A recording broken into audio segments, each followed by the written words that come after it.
तशी एक ताजी बातमी आपण पाहतोय ती म्हणजे कोकणात वेळेवर दाखल झालेला मॉन्सून हा आता 4 दिवसांनंतर पुढे न सरकल्याने सगळ्यांनाच चिंता लागली होती, पण अखेर मॉन्सून आता पुण्यात दाखल झालेला आहे। पुण्यात पावसाचं जोरदार आगमन झालेलं आहे। राज्यात सुद्धा जोरदार पावसाची शक्यता वर्तवली जाते।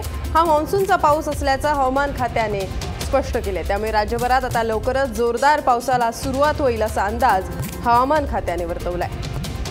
मॉन्सून हा कोकणात वेळेवर दाखल झाला होता, मात्र इतर ठिकाणी तो न आल्यामुळे सगळेच चिंतातूर झाले होते, पण आता हा मॉन्सून पुण्यातही दाखल झालाय। याबद्दल आपण अधिक माहिती जाणून घेऊया आमची पुण्याची रिपोर्टर अश्विनी सातोडकीकडून। अश्विनी, आपण बघतोय की आता पुण्यातही मॉन्सून दाखल झालेला आहे, मुंबईतही पाऊस कोसळतो आहे, नेमकं काय पुण्यात वातावरण आहे?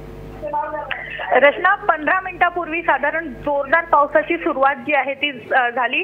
8 तारखेला पुणे वेधशाळेने सांगितलं होतं की येत्या 72 तासामध्ये संपूर्ण महाराष्ट्रामध्ये मान्सून जो आहे तो सक्रिय होईल आणि त्यानुसार आज काही वेळापूर्वीच मान्सूनची दमदार एंट्री जी आहे ती पुण्यामध्ये झालेली आहे। या जोरदार पावसामुळे पुण्यातले जे रस्ते आहेत ते अक्षरशः पाण्याने तुडुंब भरून गेलेत, काही ठिकाणी पाणी सुद्धा साचलेलं आहे। साधारण 10 ते 15 मिनिटं हा पाऊस पडला, आता त्याचा जोर जो आहे तो ओसरलेला आहे, पण हा पाऊस म्हणजेच मान्सूनची सुरुवात झालेली आणि पाऊस या सगळ्या पावसाळ्यामध्ये पाऊस सगळीकडे चांगला पडणार असल्याचं सुद्धा पुणे वेधशाळेने सांगितलेलं आहे। रचना, निश्चितपणे पाऊस चांगलाच पडणार असल्याचं आपल्याला समजतंय। थँक्स अश्विनी, दिल्या तू या सविस्तर माहितीबद्दल।